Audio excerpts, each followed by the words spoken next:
AS Pure Mathematics quickly going over differentiation in the form y equals a function of x, y equals ax to the n, or y equals x to the n, hopefully just a few minutes, okay? So the equation of a curve is given by y is equal to 4 root x minus 8x squared. Part A, find dy and dx. Okay, so find the first derivative. Step 1, write it in power form, so in exponential form. So root x power of a half. So it's 4x to the power of a half, guys. Subtract 8x squared or minus 8x squared, or take away 8x squared. A power dx, so the power comes out as a multiplier and the power reduces by 1. So 4 times a half is going to be 2x, and then we knock off from the power. Half minus 1 is going to be minus half. Okay, what's next? Minus 8 times 2, so it's going to be minus 16. X, okay, we knock off from the power, so that's x to the power of 1, just x, okay, remember any number or any to the power of 1 is just itself.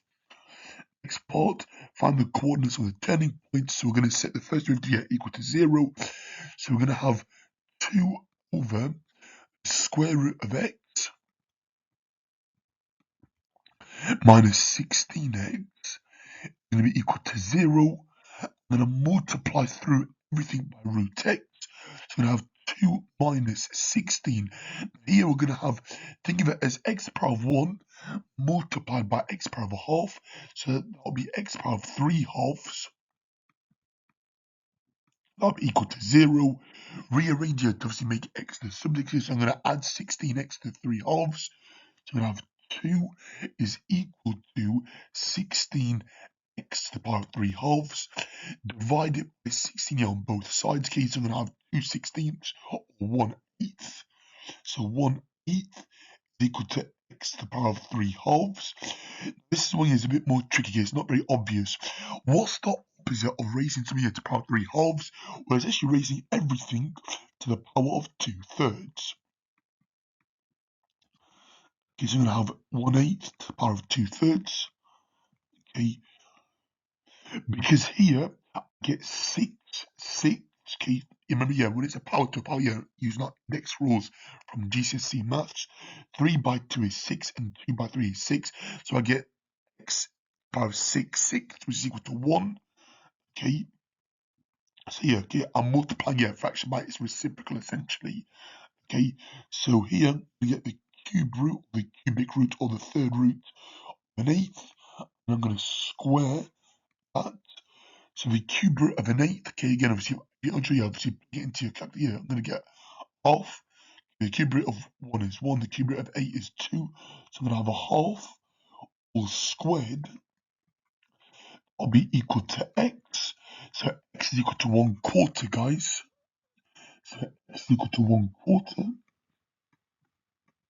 I'm going to sub that in to my equation, y equals f of x into the equation of the curve to work out the value of y. So this, I'm going to have 4 root a quarter. So root a quarter is going to be a half. 4 times a half is going to be 2. And I'm going to subtract 8 lots of quarter squared. So that's going to be 8 over 16, okay, or 1/16. So 2 subtract a half, I get 3 over 2, or 1.5. Okay, because the 8/16 here equal to a half.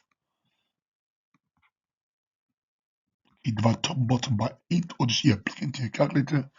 Okay, next step, I'm going to find the second derivative now. So I'm going to differentiate again for part C to determine the nature of the turning point. I'm going to find the second derivative.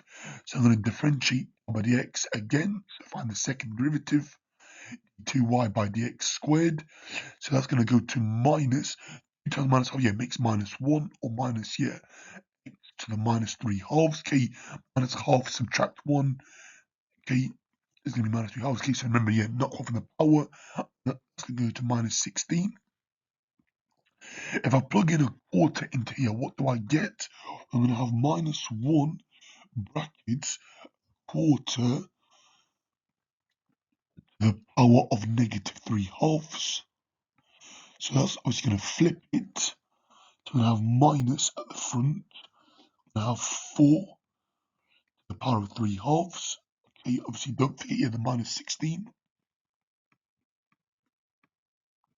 Okay, so I'm going to take square root of 4 and then obviously cube it, or you obviously get in. So that's going to be 2 cubed, which is 8.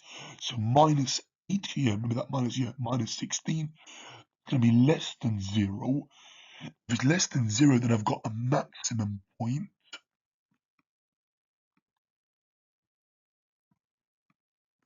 Or local maximum, Okay. But yeah, if it's greater than 0, then I've got a minimum point. Less than 0, I've got a maximum point. Okay, and then if it's obviously equal to 0, then I've got a point of inflection. Where the gradient doesn't actually change either side.